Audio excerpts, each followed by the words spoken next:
तो क्या योगी आदित्यनाथ के रूप में भारत को एक ऐसा नेता मिल चुका है जो अब नरेंद्र मोदी के जूतों में पैर रखने के लिए पूरी तैयारी से कमर कस चुका है।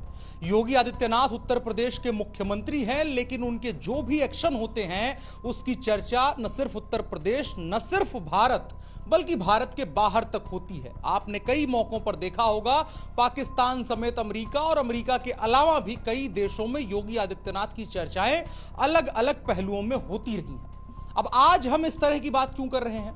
तो आज योगी आदित्यनाथ जम्मू कश्मीर में हैं। जम्मू कश्मीर में वो चुनाव प्रचार के लिए गए हैं और जिस मौके पर उनको भेजा गया है वो अपने आप में खास है।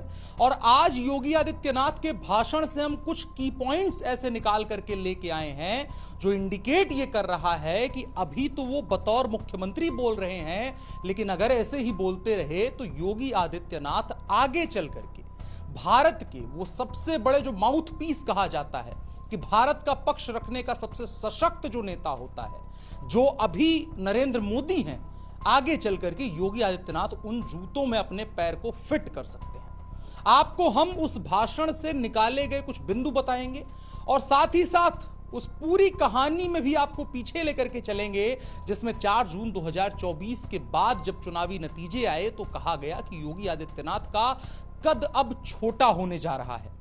लेकिन आज जब योगी आदित्यनाथ जम्मू कश्मीर में और जिस वक्त पर जब चंद रोज बचे हुए हैं, जम्मू की सबसे बड़ी जो एरिया है जहां पर भारतीय जनता पार्टी ने अपना सब कुछ दांव पर लगा दिया है, तो उसको बचाने के लिए भारतीय जनता पार्टी की तरफ से 2 नेताओं को भेजा गया है। एक योगी आदित्यनाथ और दूसरे हैं भारत के गृह मंत्री और भारतीय जनता पार्टी के पूर्व राष्ट्रीय अध्यक्ष अमित शाह, जिनके इन दोनों लोगों के कॉम्बिनेशन और रिश्तों को लेकर के बहुत बातें की गई। लेकिन आज जब भाजपा को अपना गढ़, अपनी सबसे बड़ी स्टेक वाली जगह, जब वहां पर अपना किला बचाने की बात आई, तो जिन 2 लोगों पर भारतीय जनता पार्टी ने भरोसा किया, वो एक तो अमित शाह हैं जो खुद फैसले लेते हैं, लेकिन अमित शाह ने अपने साथ ले जाने के लिए चुना योगी आदित्यनाथ को। और यह उन तमाम संदेशों को स्पष्ट करता है कि जो 2 उत्तर प्रदेश के लड़कों की जोड़ी थी, अखिलेश यादव लगातार कह रहे थे कि दिल्ली की खींच उत्तर प्रदेश में निकाल रहे हैं, दिल्ली योगी आदित्यनाथ का समर्थन नहीं करती है, उन तमाम चीजों को आज स्पष्ट कर दिया। और आज योगी आदित्यनाथ जो बोले हैं, उन चीजों को सुनने के बाद, समझने के बाद आपको यह अंदाजा लग जाएगा कि भारतीय राजनीति का भविष्य क्या रहने वाला है और साथ ही साथ जम्मू कश्मीर के चुनावों में क्या कोई मेजर शिफ्ट आने की उम्मीद है। क्योंकि हरियाणा में जब योगी आदित्यनाथ प्रचार करने गए तो उसके बाद यह बताया गया, जो विश्लेषण करने वाले लोग हैं, जो खबरें देने वाले लोग हैं, कि भैया अभी क्या हालत चल रही है भाजपा की या चुनावों में किसकी क्या हालत चल रही है, तो बताने वाले लोग ये बता रहे हैं कि भैया भाजपा की योगी आदित्यनाथ के आने से पहले जो स्थिति थी और आने के बाद जो स्थिति है उसमें परिवर्तन आ गया है। तो क्या जम्मू कश्मीर में भी कुछ ऐसा ही होने जा रहा है और जम्मू की जिन सीटों पर चुनाव है उन पर क्या प्रभाव पड़ेगा योगी आदित्यनाथ का, और इससे योगी आदित्यनाथ की छवि को क्या फायदा होगा? उन तमाम दावों के लिए क्या यह एक जवाब के तौर पर नजर आएगा कि जम्मू कश्मीर में जब भाजपा को अपना गढ़ बचाने की जरूरत हुई तो पूरे देश में दर्जनों मुख्यमंत्री भारतीय जनता पार्टी के पास हैं, दर्जनों पूर्व मुख्यमंत्री भारतीय जनता पार्टी के पास हैं जिनको केंद्रीय मंत्री बना दिया गया है, उनमें से किसी को नहीं भेजा भाजपा ने, भेजा तो उत्तर प्रदेश के मुख्यमंत्री योगी आदित्यनाथ ने। और योगी आदित्यनाथ उत्तर प्रदेश से जाकर के जम्मू कश्मीर में राम मंदिर से लेकर के पाकिस्तान, 370 आतंकवाद, नक्सलवाद, उग्रवाद समेत विकास के तमाम विषयों पर बात करते हैं। तो एक कंप्लीट पैकेज उनका भाषण था, इसका हम एक विश्लेषण करने की कोशिश करेंगे इस वीडियो में। नमस्कार, मेरा नाम है अनुराग मिश्रा और आप देख रहे हैं शाइनिंग इंडिया। आपसे एक अपील, आपकी राय जो कुछ भी हो कमेंट बॉक्स में अवश्य हमारे साथ साझा करें। साझा करने से फायदा यह होता है कि इसके बाद YouTube को लगता है कि हाँ, आप गंभीरता से देखते हैं और दोनों के बीच एक संवाद कायम रहता है। इससे YouTube और लोगों तक हमारी वीडियो को पहुंचाता है। तो ये आपसे अपेक्षित है कि आप इस बातचीत को अगर पसंद कर रहे हैं तो अपनी राय, हाय, हेलो, नमस्ते, प्रणाम, जो कुछ आप लिखना चाहें वो कमेंट बॉक्स में लिख सकते हैं। अब बढ़ चलते हैं वीडियो में बढ़ेंगे और सबसे पहले सबसे जरूरी बात करेंगे कि योगी आदित्यनाथ आज जम्मू में गए हुए थे, जम्मू कश्मीर में गए हुए थे प्रचार करने के लिए, और बड़ी चर्चाएं थी कि भैया भाजपा के लिए बड़ी मुश्किल है, जम्मू कश्मीर का चुनाव कैसे निकलेगा, तमाम चीजें कैसे होंगी। लेकिन जम्मू में जब चुनाव का प्रचार का बात आई और यहां पर सीधी लड़ाई भाजपा और कांग्रेस के बीच रहती है। कांग्रेस एक समय बड़ी मजबूत रहती थी, लेकिन पिछले विधानसभा चुनावों में जिस तरह से भाजपा ने प्रदर्शन किया उसके बाद उम्मीदें बहुत बढ़ी हुई हैं और इसी के सहारे जम्मू कश्मीर में भाजपा हाथ पैर मार रही है कि चुनावों में कुछ बेहतर रिजल्ट वो ला सकते हैं। हार जीत एक अलग मसला है, लेकिन अब भाजपा के लिए सबसे बड़ी चुनौती है कि जम्मू के जो हिंदू वोटर्स हैं उनको एकजुट कैसे किया जाए, उनके ऊपर जो अट्रॉसिटीज हुई हैं, जो त्रासदी उनके साथ गुजरी है, जो उनका उत्पीड़न हुआ है, उस पर कैसे बात की जाए। उस पर बात करने के लिए 2 दिन पहले नाम आता है कि भैया योगी आदित्यनाथ को भेजा जाएगा भारतीय जनता पार्टी की तरफ से। तो हम भाषण पर चलें उससे पहले देखें कि वहां के बड़े नेताओं की तरफ से रिएक्शन क्या आने लगा। 2 बड़े नेता हैं वहां पर, कौन? महबूबा मुफ्ती पूर्व मुख्यमंत्री और उमर अब्दुल्ला फारूक अब्दुल्ला, दोनों के बयान आ गए। महबूबा मुफ्ती ने कहा कि राम मंदिर वाले जो बाबा हैं जो घंटी बजाने के लिए हैं वो यहां पर आकर के घंटी बजा रहे हैं और यहां कुछ होने जाने वाला नहीं है। महबूबा मुफ्ती ने कहा कि बाबा जो हैं बुलडोजर वाले हैं, वो बुलडोजर यहां नहीं चलने वाला है। और जो फारूक अब्दुल्ला साहब हैं उन्होंने क्या कहा? फारूक अब्दुल्ला ने कहा कि योगी आदित्यनाथ पहले नेक इंसान थे, अब दिक्कत होने लगी है उनसे। आपको बताएं कि देश में जो विपक्ष के नेता है वो भाजपा के नेताओं के बारे में ऐसे ही बात करते हैं। आज की तारीख में नरेंद्र मोदी हैं तो कहा जाता है अटल जी बड़े अच्छे नेता थे। अब मान लो अगर योगी आदित्यनाथ आगे आ जाएंगे तो कहा जाएगा कि नरेंद्र मोदी जी अच्छे नेता थे, योगी जी गड़बड़ है। ये चलता रहता है। तो योगी कब अच्छे थे और कब बुरे हो गए? योगी आदित्यनाथ पर हमला तो जब से वो सांसद बने तब से चलता रहा है और उसी भगवा कपड़े में हमेशा संसद जाते रहे हैं। तो कब गड़बड़ थे? वो हिंदुओं के हक की बात तब भी कर रहे थे और आज जम्मू कश्मीर में भी जाकर के कर रहे हैं। तो ये तकलीफ इन लोगों को होने लगी है। लेकिन मुद्दा वो नहीं है। मुद्दा यह है कि जब नरेंद्र मोदी ने चुन करके भेजा योगी आदित्यनाथ को जम्मू में प्रचार के लिए, तो जम्मू में कर क्या रहे हैं योगी आदित्यनाथ, बिंदुवार ढंग से आपको समझाते हैं। सबसे पहली लाइन पहले मिनट में बोला योगी आदित्यनाथ ने कि कांग्रेस का नाम ही समस्या है और भारतीय जनता पार्टी का नाम समाधान है। क्यों कह रहे थे? 370 की समस्या पूरे जम्मू कश्मीर को कांग्रेस पार्टी की तरफ से दी गई या उसके जन्म के साथ, भारत की आजादी के साथ आई वो समस्या। वो कांग्रेस पार्टी उस समय सरकार में थी, सबसे शक्तिशाली पार्टी पूरे भारत की बनी रही। भारतीय जनता पार्टी जब आई तो उस समस्या का समाधान लेकर के आई। ये रिलेट करवा के कह रहे थे। आतंकवाद, उग्रवाद और नक्सलवाद की जड़ कांग्रेस है। ये भी बात भाई बहुत गंभीर कही जाती है, कहने के लिए तो कह दी जाती है, लेकिन जब इसकी आप विश्लेषण करेंगे, विवेचना करेंगे तो ये कहने की बात और भारतीय जनता पार्टी का प्रचार अगर आप देखेंगे जम्मू कश्मीर में तो बड़ा सॉफ्ट रहा है। भारतीय जनता पार्टी बहुत हार्ड लाइन होने की कोशिश नहीं करी, लेकिन योगी आदित्यनाथ अपने चिरपरिचित अंदाज में थे। उन्होंने स्पष्ट रूप से कह दिया कि भैया आतंकवाद जो जम्मू कश्मीर में हुआ उसके लिए जिम्मेदार सिर्फ कांग्रेस पार्टी है। यही नहीं रुके, उन्होंने कहा कि हिंदुओं को कमजोर करने का काम कांग्रेस पार्टी ने किया।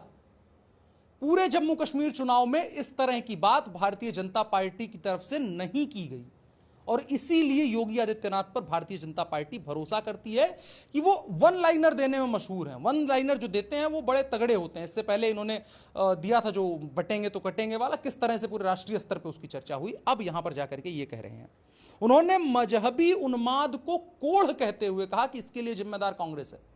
ये वही मजहबी उन्माद है जिसके वजह से जो जम्मू कश्मीर है, पाकिस्तान के द्वारा आए आतंकवादी, पाकिस्तान के द्वारा आया पैसा और उसके लिए समर्थन मिला कांग्रेस पार्टी और अन्य लोगों का, जो अगर हम समझने की कोशिश करें योगी आदित्यनाथ के कहने का, उसके बाद मजहबी उन्माद जन्मा और वहां से कश्मीरी पंडितों को भगा दिया गया, मजबूर किया गया, बलात्कार किया गया, मारा गया।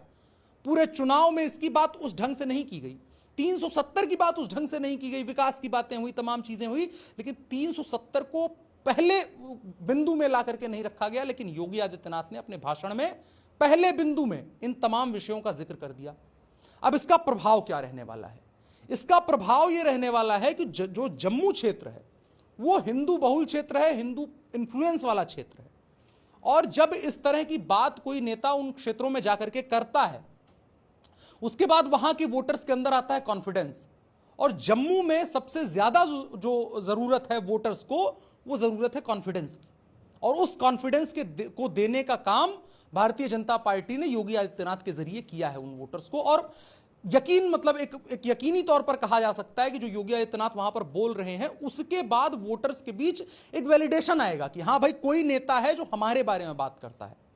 नहीं तो भाजपा पर भी जम्मू कश्मीर के लोग आरोप यही लगाते हैं कि इनके नेता विकास और तमाम चीजों की बात कर देते हैं और स्पष्ट रूप से हमारे बारे में बात नहीं करते हैं। लेकिन योगी आदित्यनाथ वहां जाते हैं और न सिर्फ जाते हैं बल्कि जो बोलते हैं उसमें स्पष्ट चीजें नजर आती हैं। उन्होंने अमरनाथ यात्रा और मां वैष्णो देवी की यात्रा का भी जिक्र किया कि कितनी सुगमता के साथ यहां पर हो रही हैं चीजें, और उसके बाद पूरी दुनिया में उसका प्रचार हो रहा है कि भाई देखो भारत में इतनी आसानी के साथ, एक समय जिस क्षेत्र में जाने के लिए लोग डरते थे, बड़े परमिशन, बड़ी चीजें, कभी कोई आतंकवादी वहां बैठ जाया करता था और कहता था कि यात्रा नहीं होने देंगे, तमाम चीजें होती थी। तो लेकिन उसके बीच में बता रहे हैं कि भाई भाजपा ने और हमारी सरकार ने किस तरीके से काम किया और इन तमाम चीजों पर, विकास पर बड़ा प्रचार किया भारतीय जनता पार्टी ने, लेकिन इन कोर इश्यूज पर, जो बहुत दिल के अंदर दबे हुए इश्यूज है, इन पर बात नहीं करी थी। लेकिन योगी आदित्यनाथ ने इन विषयों पर बात करी, जिसका स्पष्ट रूप से प्रभाव वहां के सामान्य लोगों के मन में जाने वाला है, जो एक वैलिडेशन का काम करेगा कि हां भाई हमारे हक में कोई बात करने वाला है। अब एक और दिलचस्प चीज, योगी आदित्यनाथ की पहली सभा थी रामगढ़ में। रामगढ़ जम्मू के एक क्षेत्र में खड़े होकर के उन्होंने यह कहा कि देखो 500 साल बाद हमने राम मंदिर बना दिया है। अब इसको कहने का मतलब क्या था?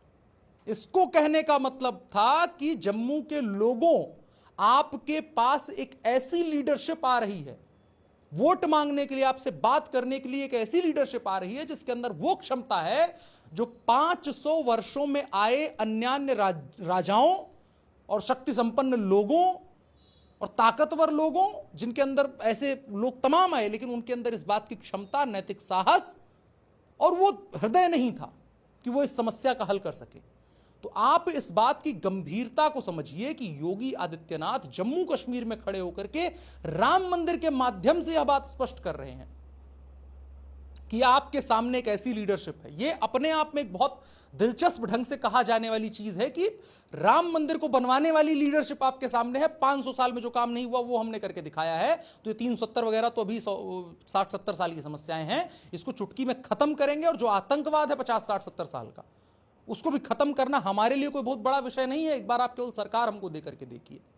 और जब ये कहते हैं तो उसके बाद ये बात रिफ्लेक्ट होती है जो हमने आपसे शुरू में कहा था कि क्या भारतीय जनता पार्टी ने अपना अगला लीडर ढूंढ लिया है।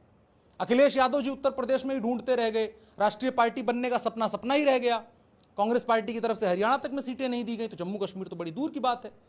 लेकिन अखिलेश जी जिनके साथ कंपटीशन में थे योगी आदित्यनाथ, उनको भारतीय जनता पार्टी ने अपने राष्ट्रीय नेता के तौर पर, राष्ट्रीय ऐसा नेता जिसके कहने पर वोट पड़ते हैं, वोट प्रभावित होते हैं, जो दूसरे का बटन दबाने जा रहा होता है वो योगी आदित्यनाथ के कहने पर कमल का फूल दबा देता है। योगी आदित्यनाथ की छवि अब एक ऐसे नेता के तौर पर उभर करके हमारे सामने आती हुई नजर आ रही है। भाई कितने देर का हुआ एक बार देखना।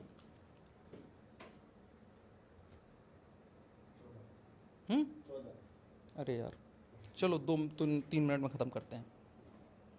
अब इसके बाद और योगी आदित्यनाथ यहीं तक नहीं रुकते हैं, वो कहते हैं कि हम महाराजा हरि सिंह का कश्मीर बनाएंगे, जम्मू कश्मीर महाराजा हरि सिंह वाला बनाएंगे।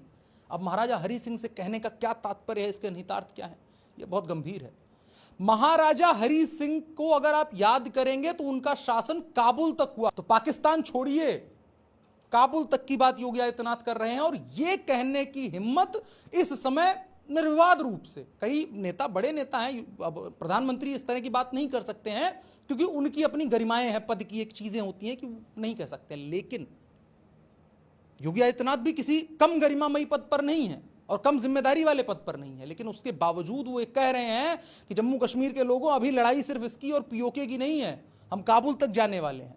तो इस तरह का जो कॉन्फिडेंस देते हैं, और पाकिस्तान जो योगी आदित्यनाथ के लिए हमेशा एक वो रहता है कि हाँ चलो सब लपेट रहे हो तो इसको लपेट लो, तो पाकिस्तान तो एक वो रहता है, पाकिस्तान को कैंसर और कोढ़ बता दिया, जिसका प्रभाव, ये बात समझिए कि जम्मू कश्मीर में आज भी पाकिस्तान के विरुद्ध बात करना सुरक्षित नहीं माना जाता है कि कैसे उसके बारे में कोई बात कर सकता है। लेकिन योगी आदित्यनाथ यह बात स्पष्ट रूप से कह रहे हैं।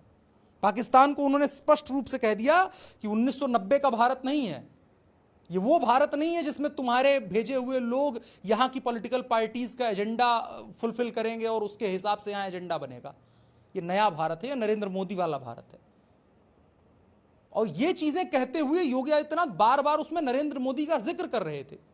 तो जो बड़ा सवाल खड़ा होता था, एक आखिरी में अगर हम बात करें कि जो बड़ा सवाल खड़ा होता था कि भारतीय जनता पार्टी में एक लीडरशिप क्राइसिस चल रही है, एक टसल चल रही है केंद्र के बीच में और योगी आदित्यनाथ के बीच में, तो यह भी इन चीजों को स्पष्ट करता है कि अमित शाह एक तरफ बोल रहे हैं और दूसरी तरफ योगी आदित्यनाथ बोल रहे हैं, और दोनों को जो लिंक करने वाले बिंदु हैं वो नरेंद्र मोदी है। तो जो ये तस्वीर योगी आदित्यनाथ और नरेंद्र मोदी ने खिंचवाई थी आज से तकरीबन कुछ साल पहले, उसके भी निहितार्थ अब निकल के सामने आ रहे हैं। चलो ठीक है, थोड़ा बहुत बवाल हुआ, बहसबाजी हुई, मीडिया में नैरेटिव चल गया, तमाम चीजें होंगी, लेकिन जब काम की बात आएगी तो सब लोग एक ही मंच पर एक साथ नजर आएंगे। और इससे भी ये चीज नजर आती है कि अब जो मतभेद तमाम चीजें थी कि कौन सीट किसने हराई, किसकी जिम्मेदारी क्या चीजें, वो सब चीजें अब एक मंच पे आ गई, एक सटल हो गई हैं। और अब जो राजनीति होने जा रही है, जम्मू कश्मीर से जो संदेश आकर के जो तस्वीरें निकल के सामने आ रही हैं, उसके बाद भारत की राजनीति, उत्तर प्रदेश की राजनीति और पूरी जो राजनीतिक पॉलिटिकल इकोसिस्टम है, उसके लिए बड़ा संदेश है। और ये खतरा उत्तर प्रदेश में अखिलेश जी के लिए तो है ही, राहुल गांधी के लिए भी बहुत बड़ा खतरा है। क्योंकि एक बात और समझिए, जम्मू में भारतीय जनता पार्टी ने उत्तर प्रदेश से अपने एक नेता को भेज दिया प्रचार करने के लिए, लेकिन राहुल गांधी कश्मीर में जाकर के प्रचार कराए। जम्मू में चुनाव चंद रोज बाद है, राहुल गांधी अभी जम्मू में प्रचार करने की हिम्मत नहीं जुटा पाए हैं। तो यह भी अपने आप में एक बहुत बड़ा संदेश है कि हम कितने फॉरवर्ड चल रहे हैं और कितने फॉरवर्ड पोस्ट पे कितना फॉरवर्डली हम जाकर के प्रचार और बातें कर सकते हैं, चीजों को रख सकते हैं। इस चीज को भी स्पष्ट करते हुए योगी आदित्यनाथ आज के भाषण में नजर आए। अब चुनावी नतीजे क्या होंगे, उन पर हमारी कवरेज लगातार जारी है। ग्राउंड रिपोर्ट्स आप देख रहे हैं, जितेंद्र शुक्ला जी कर रहे हैं, उनको भी देखिए और साथ ही साथ हमारी इस बातचीत को भी देखिए और कमेंट बॉक्स में अपनी राय बताइए कि क्या आपकी राय है इन चीज़ों को सुनने, देखने, समझने के बाद। कमेंट आपके ज़रूरी हैं हमारे लिए, थोड़ा सहयोग करते हैं हमारा, हमें समझ में आता है कि हम काम कैसा कर रहे हैं, क्या करना चाहिए, क्या नहीं करना चाहिए। तो कमेंट बॉक्स में अपनी राय ज़रूर साझा करें। फिलहाल के लिए इतना ही। मेरा नाम अनुराग मिश्रा है, आप शाइनिंग इंडिया देख रहे थे। धन्यवाद।